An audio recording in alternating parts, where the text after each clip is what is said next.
अस्सलाम वालेकुम। मैं आपका मेज़बान हकीम हशमत हसन फ़ाज़िलती पोजराहत आपकी खिदमत में हाज़िर हूँ। आज का टॉपिक है सोजन। मतलब स्वेलिंग, सोजन।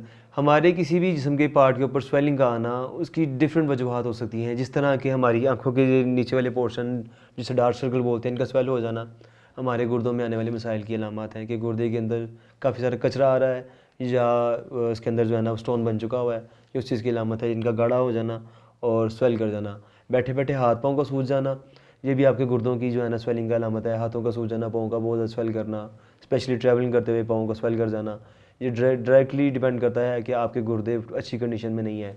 और जब आप इसको चेक करना चाहते हैं कि गुर्दे हमारे फ्रेश हैं कि नहीं हैं, उसको चेक करने का तरीका भी मैं आपको बता देता हूँ कि सुबह का पहला पेशाब टोटल सफ़ेद बोतल के अंदर, या वो कोक वाली बोतल या पेप्सी वाली बोतल के अंदर आप करें, और उसके वो कुछ देर के लिए रखते हैं, और उसको जब लेयर हो जाएगा तो नीचे या तो कचरा बैठा नज़र आएगा, इसका मतलब कि स्टोन मेल्ट हो गए, या आपके गुर्दे टोटल फ़िल्टर नहीं कर रहे, गंदगी जो है ना साथ में बाहर आ रही है।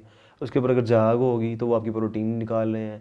अगर उसका रंग गाढ़ा पीला होगा तो आपको खून के अंदर तपश और खून गाढ़ा हो रहा है और लेवल फैटी की तरफ जा रहा है।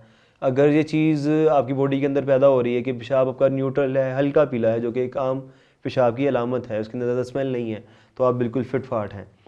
और इसके अलावा मतलब किसी भी जगह पे चोट लग जाए, इन्फ्लेमेशन आ जाए, या इंजेक्शन लग जाए, या हमारे ऊपर कोई इन्फेक्शन आ जाए, किसी जानवर ने काट लिया, तो उस जगह पे स्वेलिंग आ जाना, ये उस इन्फेक्शन की वजह से है। लेकिन बाज़ औक़ात हम स्वेलिंग को रिकवरी की अलामत भी मानते हैं। चोट लगी तो हाथ स्वेल कर गया, इसका मतलब यह है कि हमारी इम्यून सेल वहाँ पे पहुँच गए हैं और अपना काम कर रहे हैं, उसको जो है ना वो स्वेल कर देते हैं। मतलब यहाँ पे हमारा वर्किंग जो है स्टार्ट हो चुकी हुई है, ये इस चीज़ की भी अलामत है। इसके अलावा कोई क्वेश्चन हो आपका तो आप हमें कमेंट कर सकते हैं, हम इंशाल्लाह आपके सवाल का जवाब ज़रूर देंगे। अपने मेज़बान हकीम हशमत हसन को दें इजाज़त। वस्सलामु अलैकुम वरहमतुल्लाह।